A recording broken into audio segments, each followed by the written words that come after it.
Shabdphule by Sujata. कथा, काव्य आणि नाट्यमय मनोरंजन ऑडिओ स्वरूपात. नमस्कार. शब्दफुले या आपल्या पॉडकास्टवर 111व्या भागात मी सुजाता आपलं मनापासून स्वागत करते. ही कथा ऐकण्यापूर्वी हे चॅनल जरूर सबस्क्राईब करा. कथा आवडली तर लाईक करा, कमेंट करून प्रतिसाद द्या आणि शेअर जरूर करा. आता ऐकूया कथा प्रकाश वाट. लेखन राधिका आठले. अहो, ऐकलत का? वधूवर सूचक मंडळवाल्या काणेबाईंनी कबीरसाठी एक मुलगी सुचवलीये. मुलीकडचे उद्याच बघण्याचा कार्यक्रम करून टाकू म्हणतायत. बाहेरून आलेल्या निर्मलाताई त्यांच्या यजमानांना म्हणजे निलेशरावांना म्हणाल्या, आई, तुला 1000दा सांगितलंय की माझ्यासाठी मुली वगैरे बघू नको. ऑफिसवरून नुकत्याच घरी आलेल्या कबीरच्या कानावर हे निर्मलाताईंचे शब्द पडताच तो जरा रागावून म्हणाला आणि तावातावाने निघून गेला. पाहिलत, तुम्ही याला काहीच बोलत नाही. निर्मलाताई हताश होत निलेशरावांवर रागवत म्हणाल्या. निर्मला, अगं त्याचंही जरा ऐकून घे ना. निलेशराव त्यांना समजावत म्हणाले, अहो काय ऐकून घेऊ? याला जी मुलगी आवडलीये ती आंधळी आहे हेच ना. आता काय जन्मभर आपण सगळं करायचं तिचं? वय वाढतंय आता आपलं. कोणीतरी आपलं करणारं या घराचं करणारं हवंय. निर्मलाताई म्हणाल्या, तुला हे सगळं करायला कोणी हवं असेल तर आपण बाई ठेवूया. तेवढे सधन आहोत आपण. लग्न कबीरला करायचं आहे आणि त्याच्यासाठी मुलगी हवी आहे आपल्याला. कोणी मोलकरीण नकोय. आता निलेशरावांचा स्वरही थोडा चिडका झाला. हो ना, मी पण तेच म्हणते. त्याची बायको आंधळी असेल तर ती याचा संसार काय करणार आहे? सगळाच अंधार असेल, अंधार. निर्मलाताई चिडून म्हणाल्या आणि रागाने आत निघून गेल्या. आई, काय करतेस? कबीरने स्वयंपाकघरात येऊन विचारलं. आज रविवार असल्याने तो जरा निवांतच होता. अरे, दिवाळी आलीये तोंडावर. फराळ करायला हवाय ना. बेसन भाजायला घेतलंय. लाडू करायचेत ना. निर्मलाताई उत्तरल्या. अरे वा, माय फेवरेट. मी काय मदत करू का सांग? तो उत्साहाने म्हणाला. तू किती दिवस मदत करणार मला? मला ना आता माझ्या सुनेकडून मदत घ्यायची. तिच्या हातचा फराळ खायचा आहे. तिच्या हातून ना अख्ख्या घराची रोषणाई करायची. आपलं घर आणि तुझं आयुष्य तिने सुखाने प्रकाशमय केलं पाहिजे असं मला वाटतं. पण ज्या मुलीचं स्वतःचंच आयुष्य काळोखी असेल ती दुसऱ्याचं आयुष्य काय उजळणार? पुन्हा तोच विषय काढून निर्मलाताई कबीरला समजावू पाहत होत्या. आई, ती करेल ग सगळं, तो म्हणाला. आणि ते कसं? चाचपडत? आई प्लीज, तो वैतागत म्हणाला. का? सत्य सहन होत नाहीये का? कबीर, अरे अशा मुलीशी संसार सोपा नाहीये. डोळे उघडून वास्तवाकडे बघ. मी काही तुझी दुश्मन नाहीये रे. आई आहे मी तुझी. माझ्या खरंच बाकी काहीच अटी नाहीयेत. तू इतर कुठल्याही मुलीशी लग्न कर, पण व्यंग असलेली नसावी एवढी साधी इच्छा आहे माझी. आता मात्र तो काहीच बोलला नाही. तिथून शांतपणे निघून गेला. दिवाळी दिवस उजाडला. निर्मलाताईंच्या त्रिकोणी कुटुंबात छान दिवाळी पहाट साजरी झाली आणि आता तिघही फराळाचा आस्वाद घेत बसले होते. आई, बाबा, आज संध्याकाळी आपल्याला एके ठिकाणी फराळाला जायचंय. कुठे रे?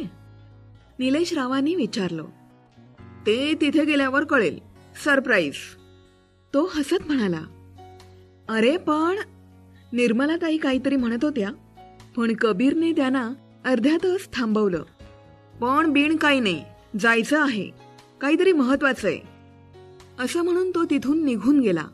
निलेशरावांनी डोळ्यांनीच निर्मलाताईंना जाऊया असं म्हटलं. कबीरची कार एका छोट्याशा बंगल्याजवळ थांबली. तिघही खाली उतरले. कबीर दोघांनाही घेऊन त्या बंगल्याजवळ आला. छोटंसंच घर होतं ते. घराजवळ थोडी जागा, वासाच्या फुलांची झाडं, तिथे छोट्या कुंड्यांमध्ये वाढलेल्या वेली आणि तेवढ्या जागेत अगदी आखीव रेखीव सुंदर रांगोळी घातलेली आणि त्यात अगदी छान रंगही भरलेले. निर्मलाताईंना ते पाहून अगदी छान वाटलं. कोण राहतं इथे? त्यांनी उत्सुकतेने विचारलं. कळेलच आता, असं म्हणत कबीरने दारावरची बेल वाजवली आणि दार उघडलं गेलं. दारात छानशी साडी नेसलेली, केसांची घट्टसर वेणी घातलेली, गोरी पान आणि चेहऱ्यावर सुंदर हसू असलेली मुलगी उभी होती. तिच्या हरवलेल्या डोळ्यांकडे पाहून मात्र निर्मलाताई आणि निलेशराव ती कोण आहे हे समजून गेले. हां, मी तुमचीच वाट पाहत होते, या ना.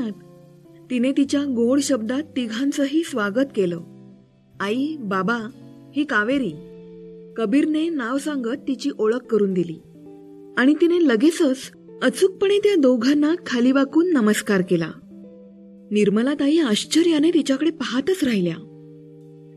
तुम्ही बसा, हा, मी पाणी आणते तुमच्यासाठी, असं म्हणत ती थेट स्वयंपाकघरात गेली आणि तिने त्या तिघांसमोर पाणी आणून ठेवलं. पुन्हा ती आत गेली आणि काहीच मिनिटात फराळाच्या डिशेस घेऊन आली. निलेशराव आणि निर्मलाताई तिला सराईतपणे वावरताना फक्त बघत होते. वातावरण खूपच शांत होतं, कुणीच काही बोलत नव्हतं. म्हणून मग निलेशरावांनीच बोलायला सुरुवात केली. छान झालाय हा बेसनाचा लाडू. कुठून आणला फराळ? अगदी घरच्यासारखी चव आहे. काका, मी स्वतःच केलंय सगळं. हा बेसनाचा लाडू मात्र ह्या वर्षीच शिकले. ओठांच्या कडांची जरासं लाजत ती म्हणाली. तसा कबीरही हसला. अरे वा, छान छान. तू एकटीच राहतेस इथे? हो, म्हणजे आई लहानपणीच एका ॲक्सिडेंटमध्ये गेली. त्याच ॲक्सिडेंटमध्ये माझी दृष्टी गेली.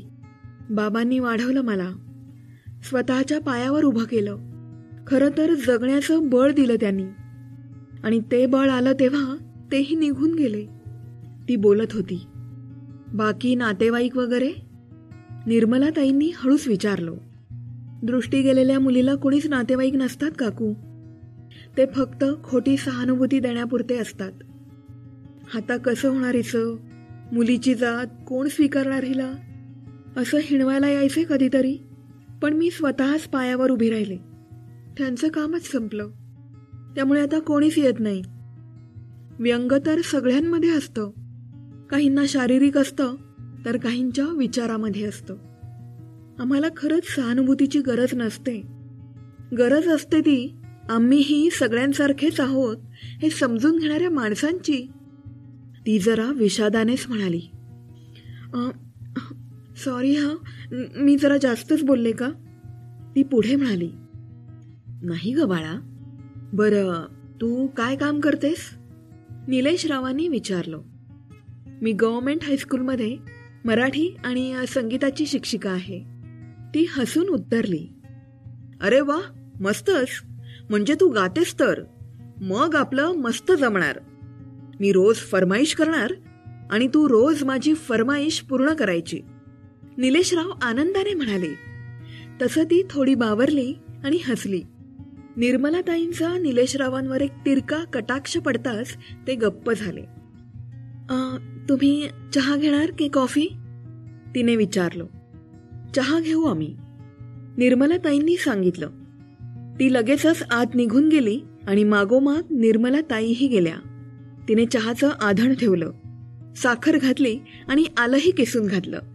पाण्याला उकळी आल्यावर तिचा हात तिने चहा पावडरच्या डब्याकडे वळवला आणि तडक मागे घेतला. ती दुसऱ्या डब्यांना हात लावू लागली आणि डबा मिळाला.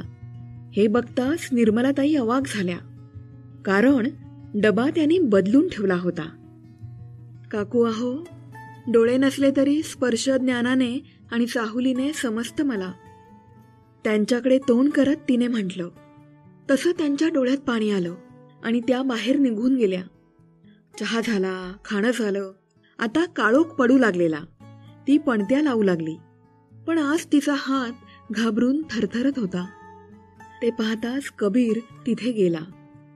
डोंट वरी कावेरी, सगळं नीट होईल, मी आहे ना, असं म्हणत त्याने तिचा हात धरला. दोघे मिळून पणत्या लावू लागले. त्या पणतीच्या उजळलेल्या प्रकाशाने दोघांचे चेहरे अजूनच तेजस्वी दिसत होते. निर्मला, बघतेस ना, दोघं किती खुश आहेत एकमेकांसोबत.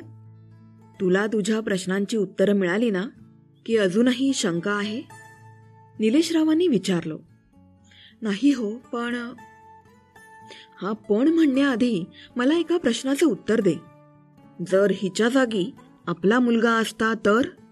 निलेशरावांच्या प्रश्नाने निरुत्तर झालेल्या निर्मलाताईंचे डोळे अश्रूंनी भरले. अख्खं घर कसं पणत्यांच्या प्रकाशाने उजळलं होतं आणि निर्मलाताईंचे विचारही लख्ख झालेले. कावेरी, एक छानसं गाणं ऐकवतेस? निलेशरावांची विनंती. तिने लगेचच तानपुरा आणला आणि ती गाऊ लागली. तिमिरा तुनी तेजाकडे ने दीप देवा जीवना, ज्योती परी शिव मंदिरी रे जागवी माझ्या मना. अवघी शांतता, फक्त तानपुरा आणि त्यात गुंफलेला तिचा आवाज. सगळंच फक्कड जमलेलं. गाणं थांबलं. तिघही निघाले. तिने पुन्हा नमस्कार केला. तुम्ही आलात. यावर्षीची दिवाळी सुंदर साजरी झाली. तिच्या डोळ्यात पाणी आलं.